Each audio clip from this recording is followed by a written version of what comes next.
नमस्कार दोस्तों उत्तर प्रदेश में अखिलेश यादव लगातार पीडीए की बात करते हैं। पीडीए पंचायतें होती हैं, अलग अलग क्षेत्रों में, अलग अलग गांवों में, अलग अलग विधानसभा क्षेत्रों में पीडीए समाज के लोगों को जागरूक किया जा रहा है। एक सवाल जो हर किसी के जहन में है कि क्या अखिलेश यादव सिर्फ पीडीए को आगे लेकर चलेंगे? आज उस खबर के जवाब को तलाशने की कोशिश करेंगे। अखिलेश यादव दरअसल अब ठाकुरों को भी साधने की जुगत में लग गए हैं। समाजवादी पार्टी में पहले से कई ठाकुर नेता हैं, लेकिन 2027 में अखिलेश यादव एक बड़ी संख्या में ठाकुरों को विधानसभा का चुनाव लड़ा सकते हैं, ताकि ठाकुर वोटर्स तादाद में भले ही कम हो, 7% 9% के आसपास वो उत्तर प्रदेश की राजनीति में हो, लेकिन ये प्रभावित एक बहुत बड़े वर्ग को करते हैं। ये वोट डलवाने की क्षमता रखते हैं। कैसे रखते हैं उस पर भी बात करेंगे। वो कौन से चेहरे हैं जिनका 2027 में चुनाव लड़ना लगभग तय माना जा रहा है, और उनको चुनाव लड़ाकर अखिलेश यादव आसपास की सीटों पर भी सवर्णों को समाजवादी पार्टी से जोड़ना चाहते हैं। उन चेहरों पर बात करेंगे। तो शुरुआत करते हैं दोस्तों। पहला नाम अरविंद सिंह गोप।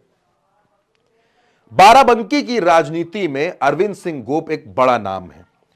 बाराबंकी में कहा जाता है कि नहीं चलती है किसी की तोप, जहां आ जाते हैं अरविंद सिंह गोप।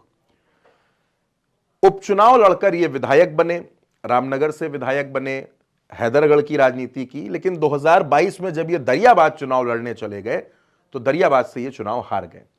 अखिलेश यादव की सरकार में महत्वपूर्ण विभाग के मंत्री हुआ करते थे, लोक निर्माण विभाग में राज्य मंत्री हुआ करते थे।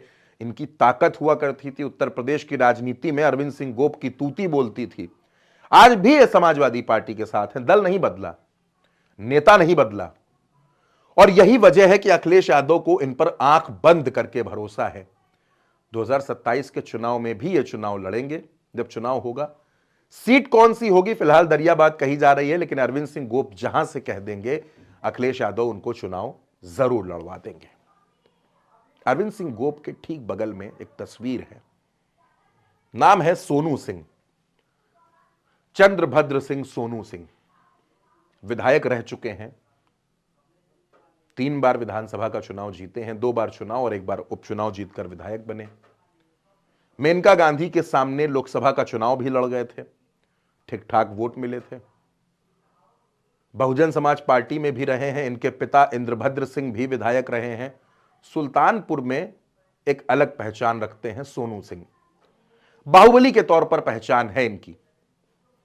लोकसभा चुनाव के दरमियान ये समाजवादी पार्टी में शामिल हुए और सुल्तानपुर में समाजवादी पार्टी ने रामभुआल निषाद को टिकट दिया था। रामभुआल निषाद को चुनाव जिताने में सोनू सिंह की बड़ी भूमिका रही। कहा यह जा रहा है कि सोनू सिंह का टिकट सुल्तानपुर सदर से कंफर्म है। अखिलेश यादव इनको चुनाव जरूर लड़ाएंगे। और सोनू सिंह के ठीक बगल में है मोनू सिंह।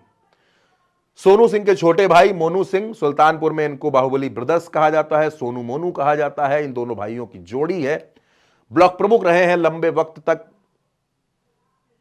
विधानसभा का चुनाव भी लड़े हैं, आरएलडी से भी लड़े, बीएसपी से भी लड़े, लेकिन मोनू सिंह को वो कामयाबी नहीं मिली। लेकिन इस बार कहा जा रहा है कि समाजवादी पार्टी इन दोनों भाइयों को चुनाव लड़ा सकती है।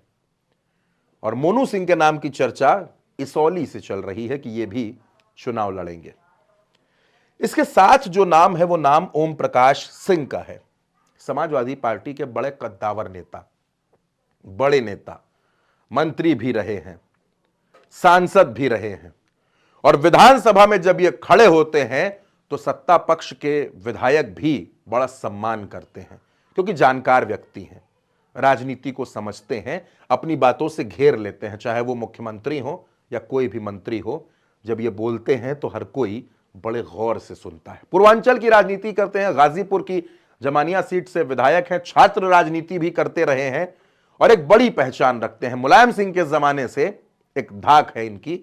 इनको टिकट मिलना लगभग कंफर्म है कि ओम प्रकाश सिंह चुनाव जरूर लड़ेंगे। ओम प्रकाश सिंह को चुनाव लड़ाकर अखिलेश पूर्वांचल की राजनीति को भी साधना चाहते हैं। और आखिर में एक नाम अंकित परिहार का, भगवंत नगर। कद्दावर नेता है, 2022 में भी चुनाव लड़े, तकरीबन 85,000 वोट मिले थे और यह माना जा रहा है कि 2027 में भी ये चुनाव लड़ेंगे, समाजवादी पार्टी से लड़ेंगे और भगवंत नगर से लड़ेंगे।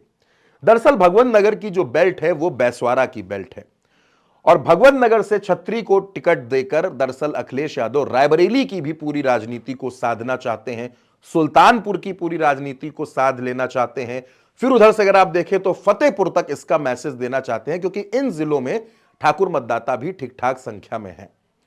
अंकित परिहार लंबे वक्त से इस क्षेत्र में काम कर रहे हैं, लंबे वक्त से सक्रिय हैं और बेबाक वक्ताओं की लिस्ट में इनका नाम आता है। धुआंधार बोलते हैं, प्रदर्शन करने वाले, लाठियां खाने वाले नेता हैं। 2027 में इनको टिकट मिलना भी 100% तय माना जा रहा है कि ये 27 में चुनाव जरूर लड़ेंगे। तो ये वो क्षत्रिय चेहरे हैं जो समाजवादी पार्टी से चुनाव लड़ सकते हैं, इनको टिकट मिल सकता है और इनको चुनाव लड़ाकर अखिलेश यादव एक बड़ा मैसेज देने की तैयारी कर रहे हैं। तो फिलहाल इंतजार कीजिए और इस खबर के बारे में आपकी जो भी राय हो, अपनी राय हमें कमेंट बॉक्स में जरूर बताइएगा। नमस्कार।